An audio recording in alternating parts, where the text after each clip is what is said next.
que será que um consultor financeiro, no caso eu, acha do livro Do Mil ao Milhão do Primo Rico? É sobre isso que vamos conversar no vídeo de hoje. Olá, você que não é cheque, mas é especial, eu sou Fred Marques, o seu querido consultor financeiro, e tenho aqui nas minhas mãos Do Mil ao Milhão do Primo Rico. Demorei aproximadamente 4 horas para ler esse livro, de título Do Mil ao Milhão. Já cria uma boa expectativa, gosto desse conceito de processo de enriquecimento, de ir do ponto A até o ponto B, gosto dessa promessa do título. Já sabemos que nem sempre a promessa do título e da capa são cumpridas, mas isso é assunto para daqui a pouco. Sem cortar o cafezinho. Então, do mil ao milhão, sem cortar o cafezinho. Gosto dessa promessa de não culpabilizar o consumo, de trazer um pouco de prazer para o processo de enriquecimento.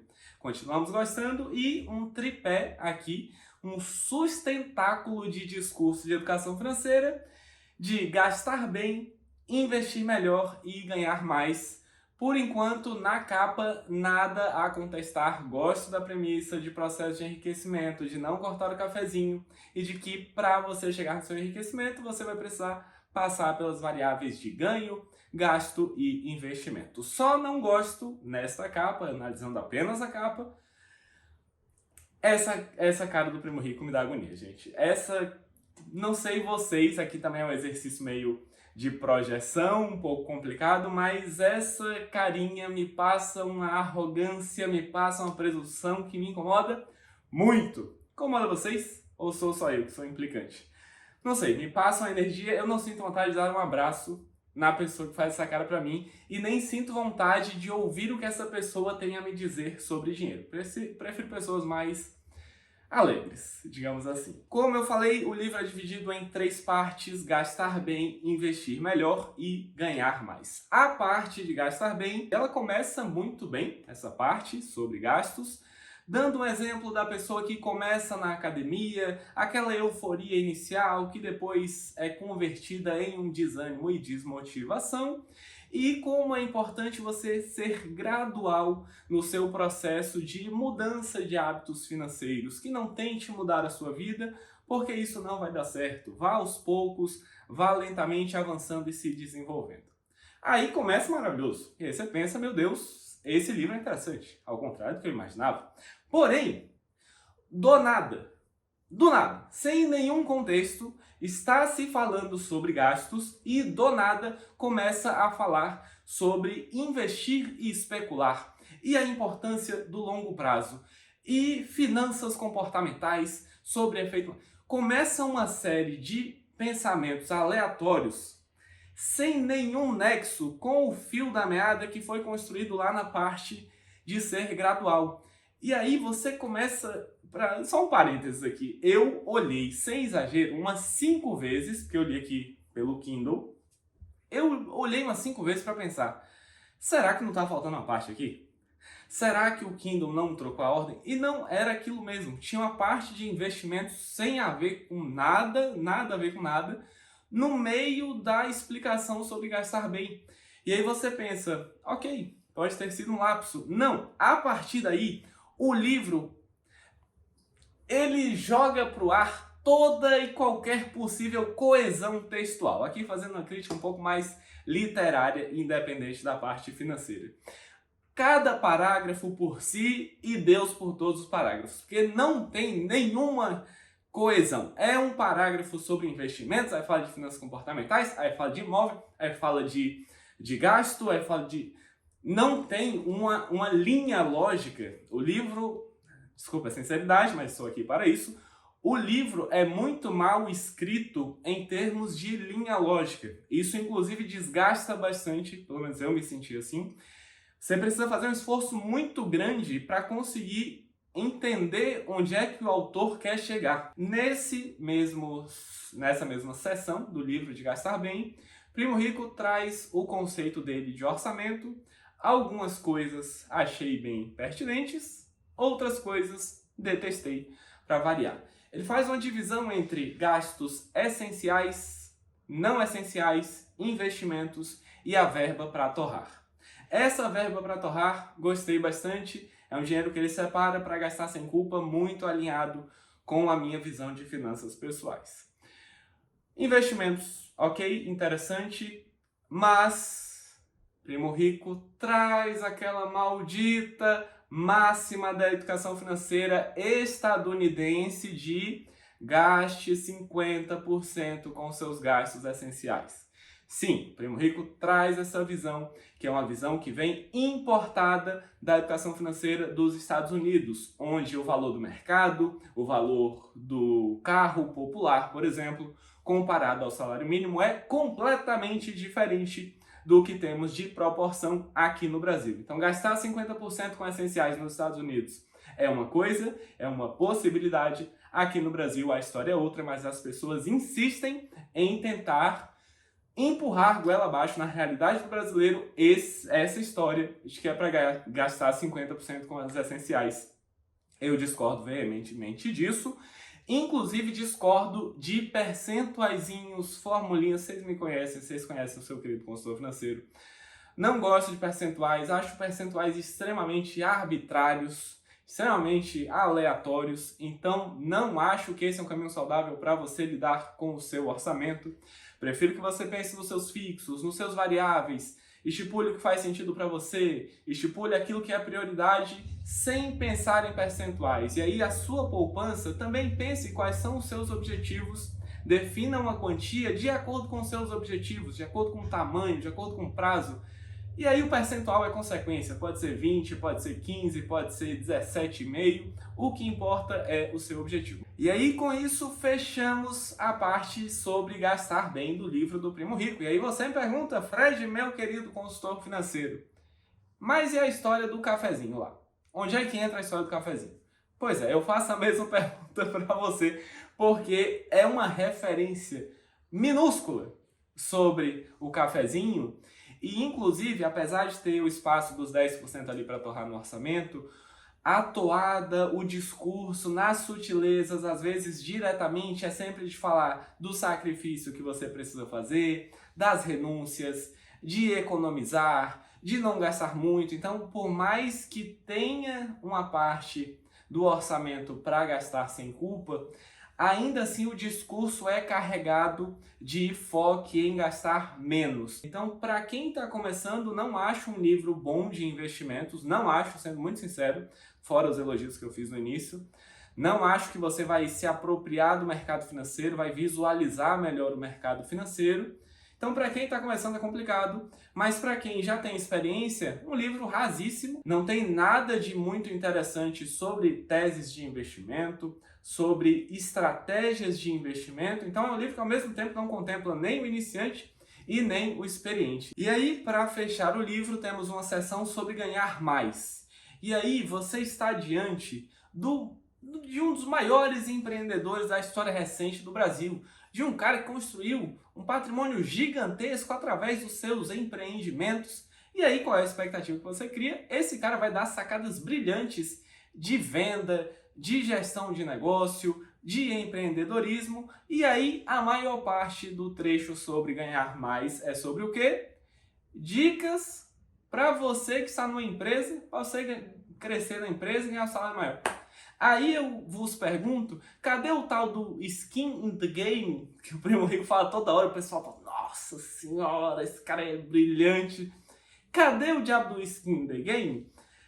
Do Primo Rico, nessa parte do livro. Porque se você analisa bem facilmente a biografia que ele constrói no livro, a autobiografia, você percebe que ele é um cara que não passou muito tempo na organização. Que ele já ali passou um tempinho ali como estagiário, não sei o que lá, já abriu o escritório de assessoria de investimentos dele. Então ele é um cara que não tem uma grande trajetória dentro de uma organização e constrói a parte de ganhar mais, em vez de ser sobre o case de sucesso dele mesmo, que é um case de sucesso, isso é inevitável. Não, ele vai dar dicas de como você subir na hierarquia, sem dar exemplos pessoais, porque não é a praia dele, e sem também dar exemplos pessoais dele enquanto chefe, que poderia ser o caso de ele falando sobre, na minha empresa, etc. Não, é só dica genérica, dica que você lê em qualquer lugar, umas coisas que, assim, para quem conhece o ambiente organizacional fica meio desconfiado de que aquilo ali tá tá romantizado, que não é assim que as pessoas crescem na carreira. E essa parte me decepcionou bastante. Sinceramente, eu esperava insights bons, coisas inovadoras sobre empreendedorismo, e é um negócio sobre contexto organizacional. Aí também me complica, né? E aí, meu querido público, para fechar essa análise, gostaria de fazer algumas observações sobre a figura do primo rico, e é importante diferenciar a figura da pessoa. Não estou falando da pessoa física, estou falando dessa persona e de todo esse alvoroço criado em torno da figura do primo rico. Tem uma coisa no discurso, quer dizer, tem várias coisas no discurso que me incomodam, mas tem uma coisa que eu separei aqui para essa conclusão, que é uma coisa do primo rico, mas que Natália Arcuri também traz, que todo empreendedor de palco traz. Empreendedor de palco que fala sobre empreendedorismo, não é que não tem negócio não. Mas que traz uma dificuldade no seu histórico, que para quem tem um mínimo de consciência sabe que é muito forçado, que a pessoa está tentando forçar uma narrativa de jornada do herói, que me respeite, que não tem jornada do herói nenhum, a vida estudou em escola particular, não sei se é o caso do primo rico, tô falando desse comportamento recorrente. Estudou em escola particular, vem de família abastada e fica inventando e maquiando e fantasiando as histórias de dificuldade só para criar apelo popular. Isso me irrita muito. E aí eu separei alguns trechos aqui para ler para vocês, para a gente ver como é que isso fica claro em alguns momentos. Falando aqui sobre a mudança de vida dele, abre aspas, e o ponto de partida para tudo isso, para essa mudança, para a vida financeira dele, foi minha própria vida, os desafios e a dor que a falta de dinheiro imputou a mim e a meus familiares. Então, o primo rico está se pintando aqui como alguém que sofreu por falta de dinheiro, ele e a família dele. E aí, na sequência, entrei no mundo dos negócios aos 17 anos. É logo na sequência, tá ali? Ele tem uma sofrência na vida financeira, familiar e pessoal, mas aos 17 ele entrou no mundo dos negócios. O que já... Uma pessoa que vem de família pobre, geralmente, me corrijam se eu estiver errado, geralmente não entra no mundo dos negócios com 17 anos. Não é verdade? Com 5 mil reais no bolso, recebidos dos meus pais e a prepotência de achar que poderia dominar o mundo. Ou seja, os pais dele estavam em uma situação financeira ruim, estou falando que dá a entender aqui, mas eles tinham 5 mil reais para dar para o primo rico empreender. Tem alguma coisa estranha nessa história. Aí continua. Aos 19 anos ele mergulhou de cabeça nos estudos, acumulou 5 certificações de investimentos. Um jovem de classe baixa não vai ter 5 certificações de investimento aos 19 anos. Vocês conhecem como é a Faria Lima, como é esse mundo dos investimentos. Não é que... Vocês entenderam o que eu quis dizer. Na verdade, invariavelmente são playboys. Vamos colocar assim. É um bando de playboy rico que está fazendo certificação financeira. Tô errado? Me corrija se eu estiver errado, pelo amor de Deus. E aí, aos 22, estava à frente do meu próprio escritório de assessoria de investimentos. Então, em que momento foi esse sofrimento por falta de dinheiro? Porque aos 17, ele ganhou 5 mil reais dos pais. Presente, também um presente. Aí, aos 19, já tinha 5 certificações. Aos 22, estava à frente do próprio, já era um empreendedor bem sucedido.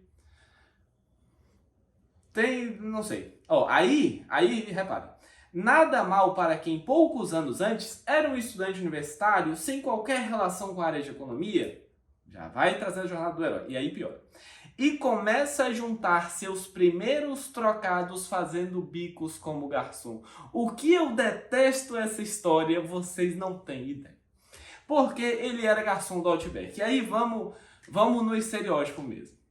Garçom do Outback. Qual é a impressão que causa a vocês? A mim, me causa a impressão de que é um monte de jovem de classe média que tá naquela fase de querer sair da casa dos pais, quer fazer o próprio dinheiro para comprar seu celular, para ir na balada, para comprar PlayStation. Galerinha, não é mais ou menos isso. É essa a impressão. Eu posso estar completamente equivocado, reconheço isso. Mas eu não acho que garçons do Outback são pessoas de família sofrida, com dificuldades financeiras e aquele é a única fonte de renda da família. Sinceramente, eu não acho que seja isso. Então o primo rico dá claros sinais de que ele vem de uma família favorecida, cria essa narrativa de dificuldade financeira, ele fala que ele era garçom para criar esse apelo popular, que ele veio de baixo. Ele não veio de baixo. Gente, ele não veio de baixo. Não tem como o cara com tantos sinais, não é possível que esse cara era pobre na infância. Ele tenta pintar esse cenário, mas não é possível. Porque todos os sinais não, tudo que ele diz, caminham na direção oposta. De que ele, na verdade, é muito privilegiado e muito favorecido. E eu não sei por que raios, quer dizer, a gente sabe, mas por que não fala a verdade, hein? Por que fica pintando essa dificuldade fake e o público, não o meu querido público, o grande público cai nisso e aí acha, bom, eu sou garçom, ele era garçom, então se ele chegou aqui, então eu também posso chegar aqui. Só que, meu amigo, uma coisa é você ser garçom, que você tá só atrás do dinheiro de comprar seu videogame, e outra coisa é você ser garçom porque você vem de uma família que ganha um salário mínimo para sustentar 5 pessoas. Então não é a mesma coisa. Não é se esse cara chegou, eu também vou conseguir chegar. Não é assim, porque tem muita maquiagem e muita coisa muito mal contada nessas histórias. Isso me aborrece muito. E última coisa, pra gente fechar, prometo.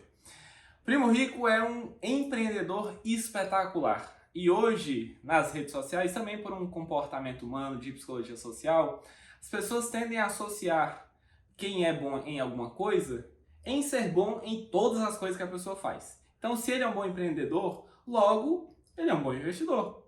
Ele é um bom educador financeiro. Tem até um nome em finanças comportamentais. Vou pedir que ele da Bel bote aqui em algum lugar, porque eu não sei pronunciar direito, confesso. Então, vocês vão ver escrito. Mas é isso de achar que a pessoa é boa em tudo. E aí, gente, vamos entender. Quem é o primo rico? O primo rico é gestor de investimentos? Não. Ele não é gestor, ele não é um grande investidor, ele é famoso por investir, são coisas completamente diferentes.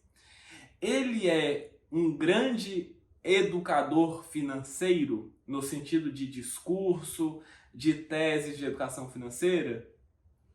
Questionável. Ele é um bom empreendedor, ele empreendeu muito bem na área de educação financeira, tal qual Natália Arcuri. Natália Arcuri é uma boa educação financeira? Conversa para mais de metro. Então, só cuidado para não caírem nesse endeusamento de porque o cara é um bom empreendedor, então ele é bom em tudo que ele faz. E é muito o contrário disso, como deveria ser óbvio.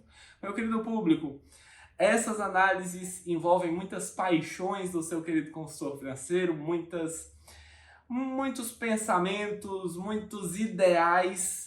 E se eu me excedi em alguma parte desse vídeo, me avisem por gentileza nos comentários. Eu às vezes dou uma brincada para não ser mais agressivo, mas posso ter deixado escapar um pouco da hostilidade. Então eu espero que não tenha sido agressivo. Digam por gentileza o que é que acharam da análise, o que é que acharam do livro para quem leu e qual é o livro que vocês querem ver aqui no meu canal. A missão por hoje está cumprida, muito obrigado pela audiência de vocês, é sempre muito bom tê-los aqui no meu querido canal e até o próximo vídeo.